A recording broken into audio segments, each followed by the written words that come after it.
Good afternoon, good evening, or good morning, wherever you are. Welcome to the 23rd session of the Afghan Association of Ontario program in awareness of racism, discrimination, hatred of all kinds, and Islamophobia. This program is an initiative of the Afghan Association of Ontario in collaboration with and partial funding by the Government of Canada. In this program, we generally bring people who either have expertise or experience in the area of racism, discrimination, and Islamophobia to come and share their experiences with us. And today we have a special guest, Engineer Akbar Bayat, who is the Vice President of the Afghan Association of Ontario, as well as a community activist. And I want to welcome you, Mr. Bayat, to this session. Thank you very much, Mr. Drani. Thank you for your invitation. Yeah, this is the second time that you become my guest in this program, and I welcome you again. What I wanted to start this, the first time you became my guest, I interviewed you to tell me about your experience when you first came to Canada, of if you experienced racism, discrimination, or any form of Islamophobia. Today we have a different function. So today we are going to discuss, this 10 months that the Afghan Association had made this initiative to bring this awareness to the people in Ontario, to evaluate our successes, pitfalls, and whatever happened. So what I would like to say is that, it has been now 10 months since the Afghan Association took this initiative.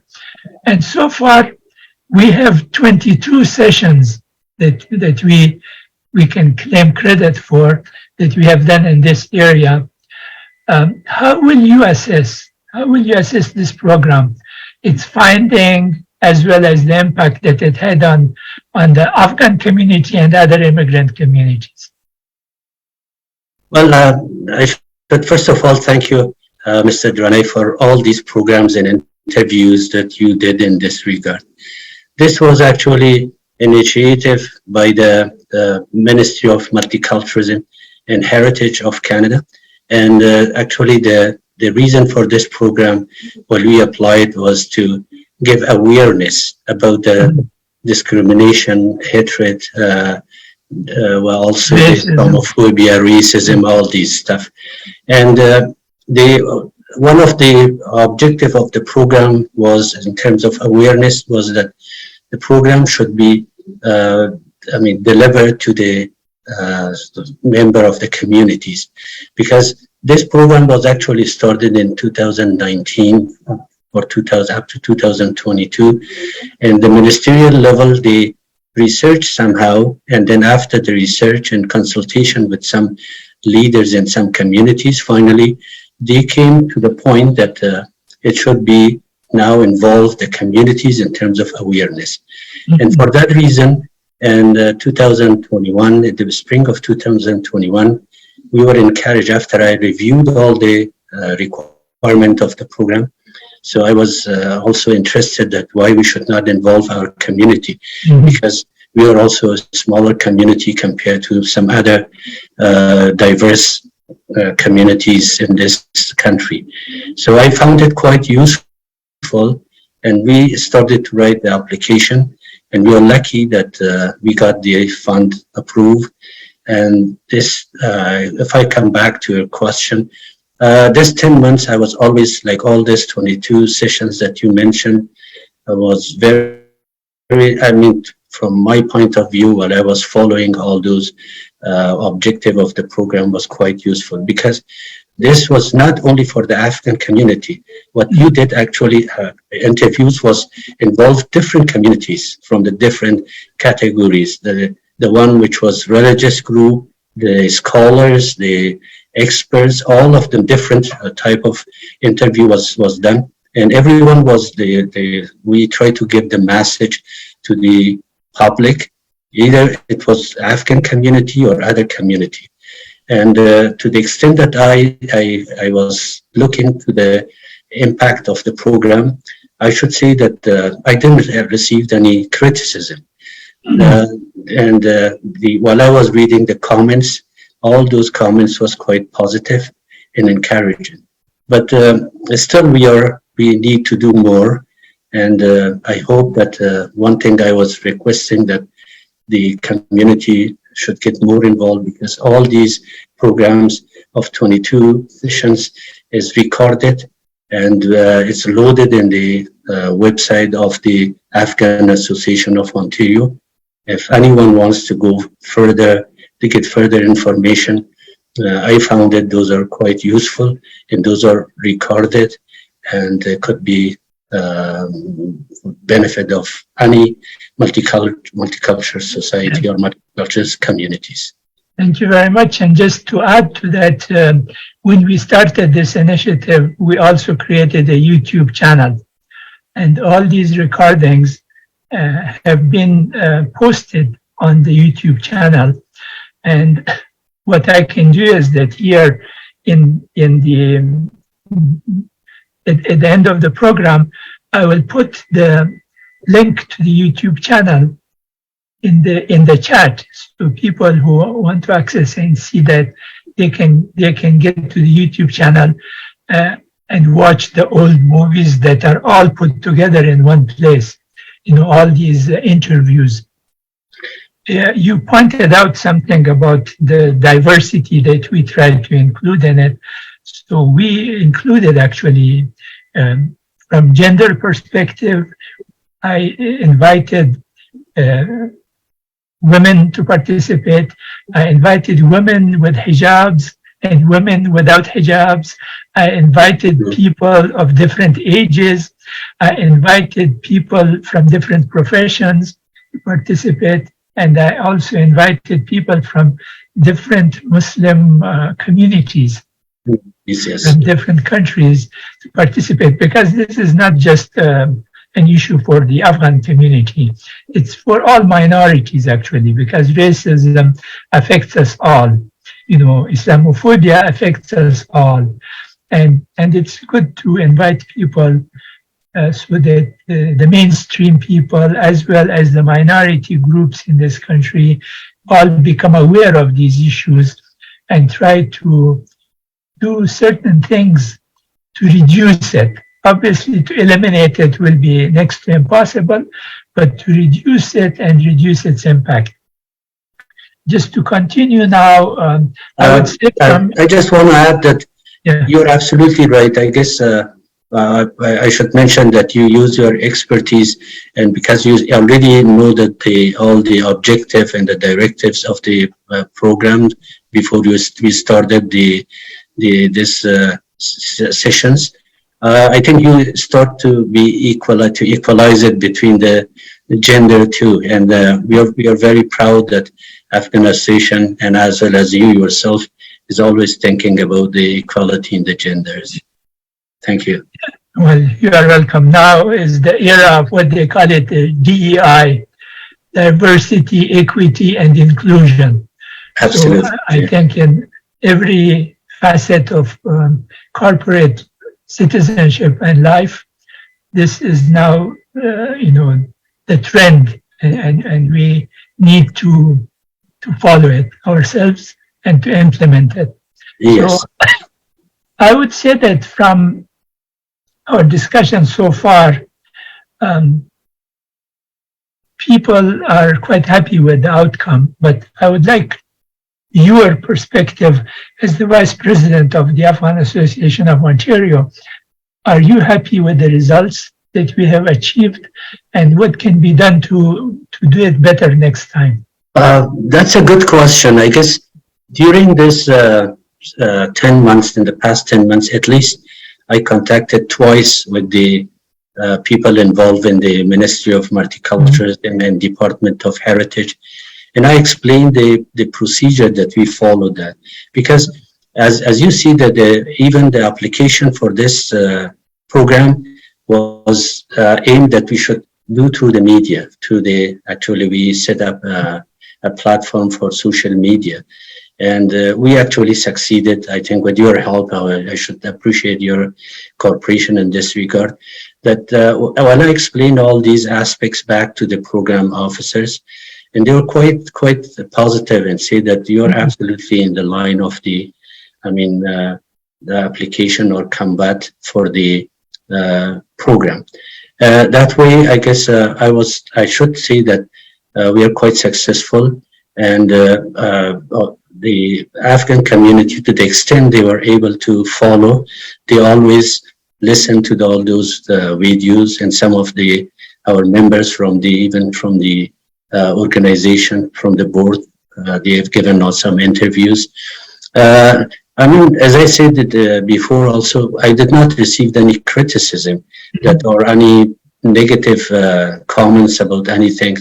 Most of the comments that I read it was quite positive, though it was limited because some of our communities, the young generation is a different feeling. But while coming to the elders or seniors, some of them was able to follow the English programs. There were a little bit weakness in that, but some of the program was the local language, which is Pashto and Ford Dari. Those were quite useful. That I already contact some of the members, and they said it was quite good, and they appreciate it. And this is the way that I get the feedbacks. In other words, we succeeded in the implication of our goal and our objectives. Yeah. Thank you very much. And this is a good segue to the next item. Yes. When I was preparing for these programs, and I will invite people, initially they will say, "Oh no, it doesn't work," and then they will say, "Okay, fine," and then they will sign up, and then 2 or 3 days before the program, they will shy away. They will say, "Oh, I'm sorry." They will bring some kind of excuses one way or another. Now, I would want to get your take on it. What was the reason that people are resistant to appear, on the show, to be a guest? Is it fear of public speaking? Are they camera shy? Fear of feeling vulnerable, or afraid that people might make some comments or criticism or something? What is your take on that? I think you touch a good point. You're right, because I think I have 2 reasons I can give. The first thing is that some people we are quite a conservative types of the people in the community, and on the other hand, the topic was actually so, in terms of discussing about the racism, discrimination, or Islamophobia.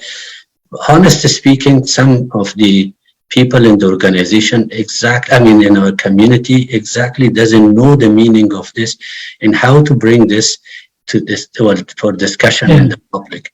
And I probably at the end of the program, I just have an idea that just for a brief definition that I received some of the correspondence from the Ministry of Heritage. I just brief this definition of racism, discrimination, and Islamophobia. Oh, that will be good, because at the end I'm going to ask you if you have any additional. Sure, that I will do. So this is just because of the continuation. If we were able, because I have in mind that actually I'm working positively that if we can do a successful application for renewing this program, because the only thing that I'm thinking is as soon as we are submit the final report, I can openly talking to them and encourage them that we should be considered for the next round of this program. Mm-hmm. Actually, the program, I should say, this program, which started especially in the Ministry of Heritage, is in 2019 up to 2022.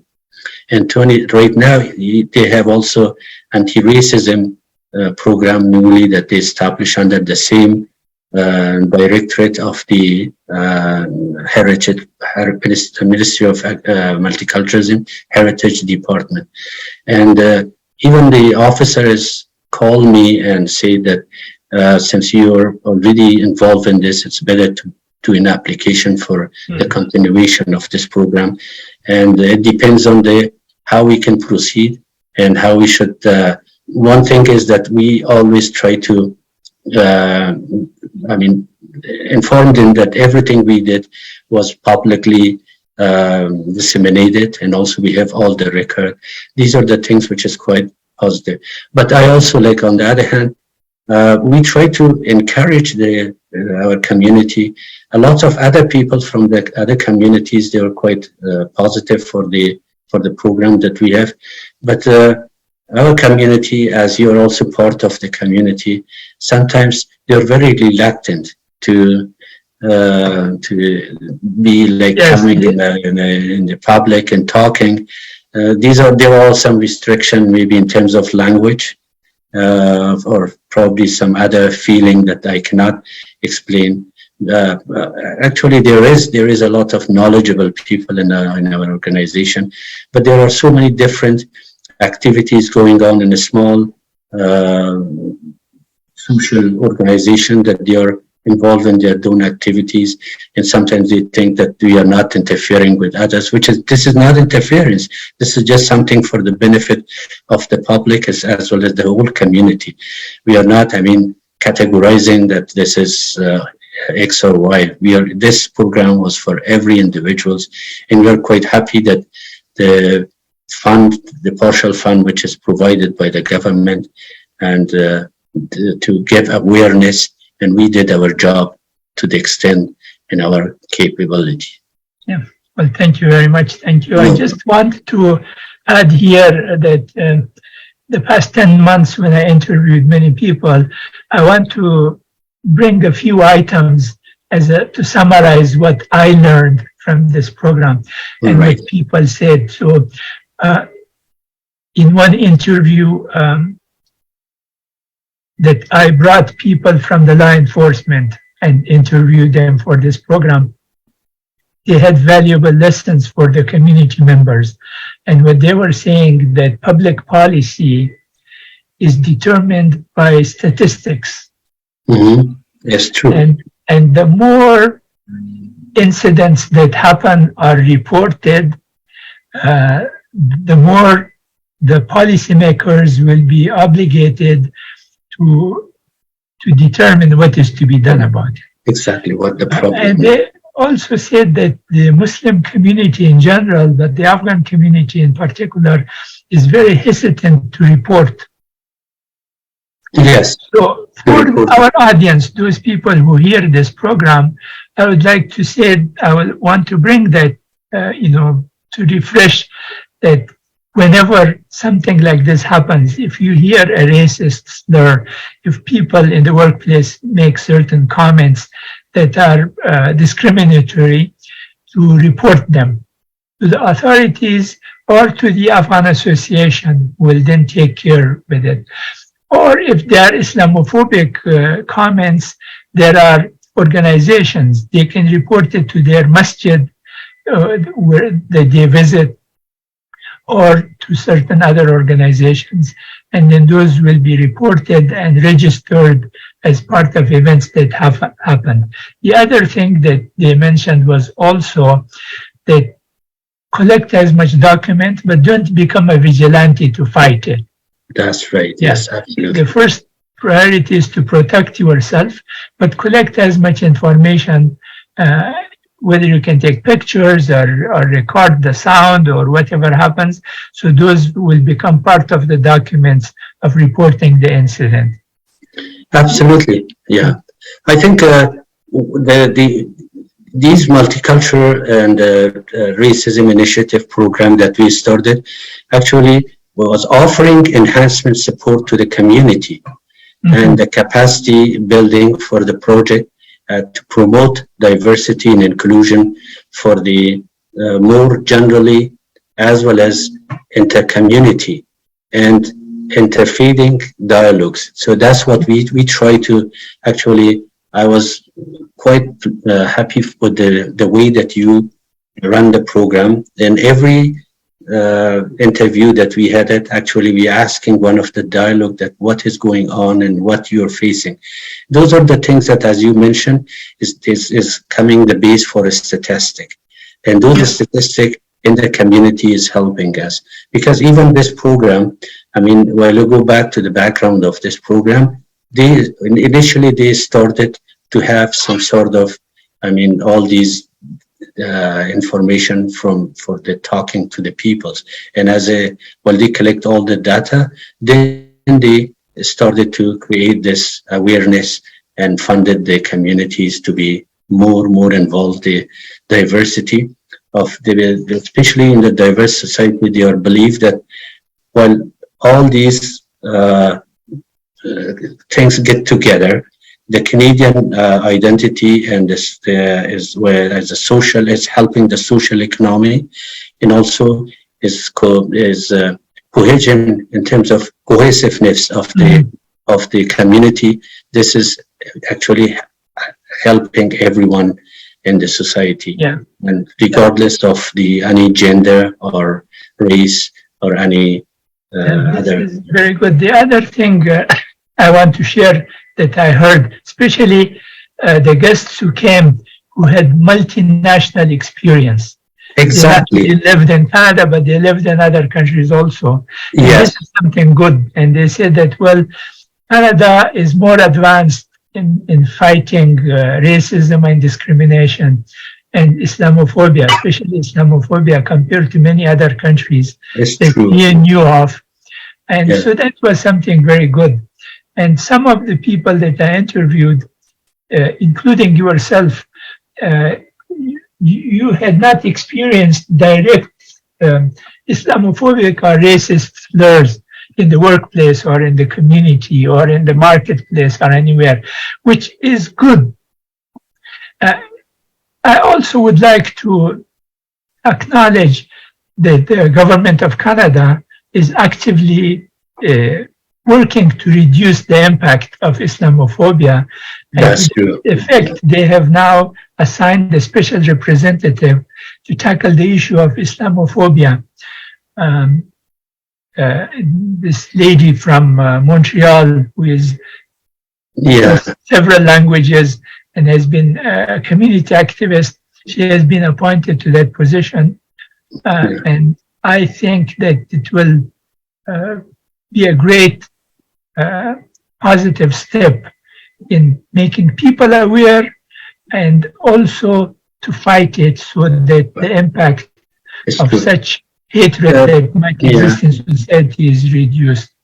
I'm sure that you're aware that the Islamophobia for so many years, no one was recognized as there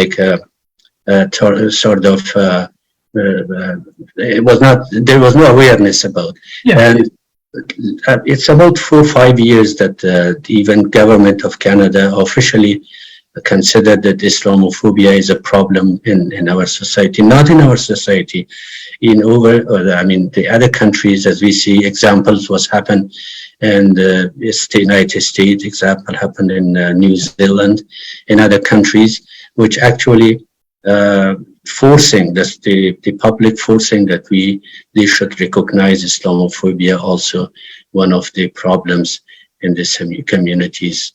In this community of multicultural, and they have to follow. So one of the things, the other thing that I learned was, look at it. There are some big events that happen. In terms of those big events, like what happened in Christchurch in New Zealand, or in the United States, or here in Canada, in the big city mosque, or in London. These are big events that media goes after to make it a big news. But then there are the everyday activities. The everyday activities that people in their workplace or in the bus, in the train, in the public transportation system, in the market, that they experience. And here is where Canada is much ahead of other countries, where people are more aware of and they are more accepting this multicultural context, that diversity is more, people are more aware of that. And that is something that I learned through all these people that came and I interviewed. I guess in one of the speech that the Minister of the Agriculture, the Excellency, Mr. Pablo Rodriguez has given, he mentioned that it's very hard to completely wipe out the racism and discrimination out of the society. But the problem is that most of what he's saying, that some of these is coming from the families, starting from the families and also from the small communities. It's much better that I think he was also advising that some more educative stuff should be given to the in terms of education and also in terms of media and other stuff. And that's a good suggestion. Or I also mentioned about the worship places too. So if they started to educate people, in other words, explain all these problems in this society, I think the more we be aware of the problem, we can tackle that one. And there are institutions in this country that they helping to solve all these problems. This is one of the aim of the programs for the public to be using this one for their benefits. Yeah. Well, very good. We're running out of time, but I will quickly come to a couple of issues that I want to. Sure, no problem. Does the Afghan Association have any plans to continue this experiment? You already talked about. I talked about, yes. Yeah, but I also want to add to it is that not only about this issue, but other community issues, to bring them to the social media and discuss them here in public forum. Do you think that will help the community?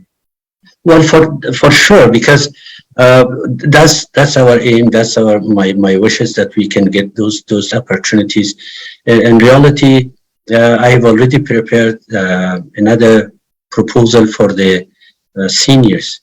The senior is the most vulnerable peoples, and also quite helpful in terms of the connecting the organizations like Afghan Association to their families and the public. And to that extent, I think one of the items that I was emphasized on that it should be that we run some sort of conference and workshop to give a real test, in other words, a sort of experimental stuff to see and to know each other much better. That will help a lot. And also, in order to get the organization together, I also reapplying for this program. I hope that we can achieve something, or it can be approved.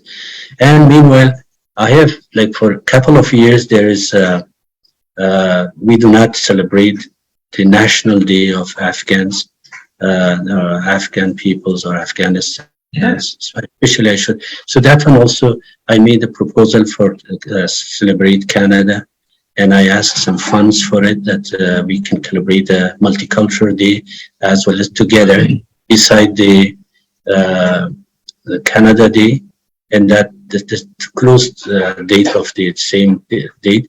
And the reason for those is that we involve most of the community together, especially the newcomers. We know in the past 1.5 years, almost 27,000 new Afghans has arrived in Canada, which majority of them is living in Ontario. And I think if we, have those sort of functions, the connection between the society, our Afghan society, will be getting more better. We understand more better, and we can do something for them in terms of needs. And while we have the people with us, we can do a lot of things in this country. The door is open, the public, the government offices, especially federals, providing all sort of assistance to the society while they get together and they can enjoy for the comfort of their life. Thank you very much. Any additional ideas, suggestions that you would like to ask? I think I just mentioned before also, like, In the program, while you're running the programs, a lot of people, most of them was in English, and we're talking about the racism, discrimination, Islamophobia, others. I just use the terminology. I just write it down, the terminology which is defined by the government of Canada. For example, I started from the racism. According to the definition of racism, racism is any individual act or institutional practice which tears people differently because of their color or ethnicity. This distinction is often used to justify discrimination. This is like, at least if they, yeah. And also the other thing is the discrimination, because we are talking always about discrimination. What is discrimination is the ways they defined it, that treating someone unfairly by either imposing a burden on them or denying them a privilege benefit, define them a privilege definite opportunity enjoyed by enjoyed by others because of their race, citizenship, family status, disability, sex, or other personal characteristics. And the last thing I will do is that Islamophobia, because as I said, Islamophobia, this terminology is very new in Canada, especially in the past 5 years.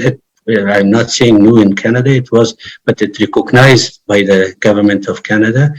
It's including racism, stereotype, prejudice, fear, or act of hostility directed toward individual Muslims or followers of Islam in general, in addition to individual act of tolerance and racial profiling. Islamophobia can lead to viewing and treating Islam's in Muslims as a greater security threat on an institutional, systematic, and social level.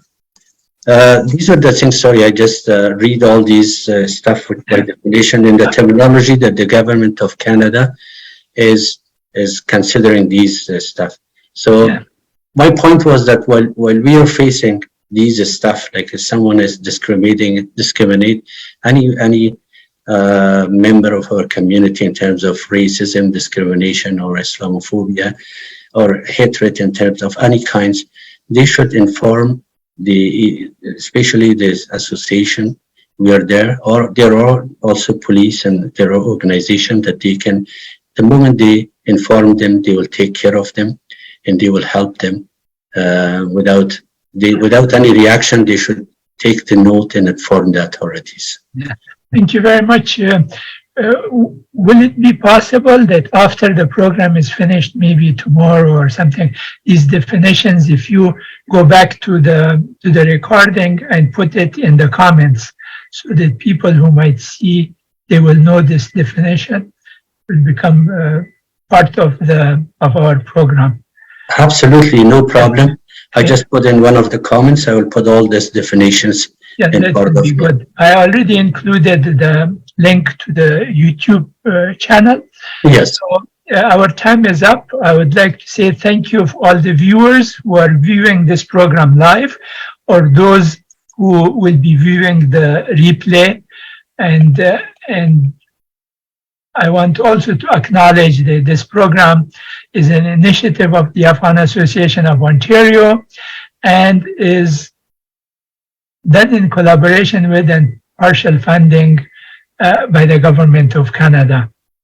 So if you have any questions, please put the questions in the comments. We will come back to them and try to respond. And I will ask our guest, Engineer Akbar Bayat, who is the Vice President of the Afghan Association of Ontario, to respond if you have any questions that you want to put to him. Yeah, go ahead. Well, I should thank you on behalf of the Afghan Association of Ontario for all the time and the effort that you made for this program, and you succeeded all the aspects of this program. Actually, The way I was looking at the beginning was completely a different picture. But during this 10 months, I realized that you did a very professional work that I will be very obliged for all what you did it. And we hope that the final report, which is due in a few days, we should present them in a way that they should impress for the continuation of the program. Thank you very much again. Thank you. So we will end the program, and then I would like you to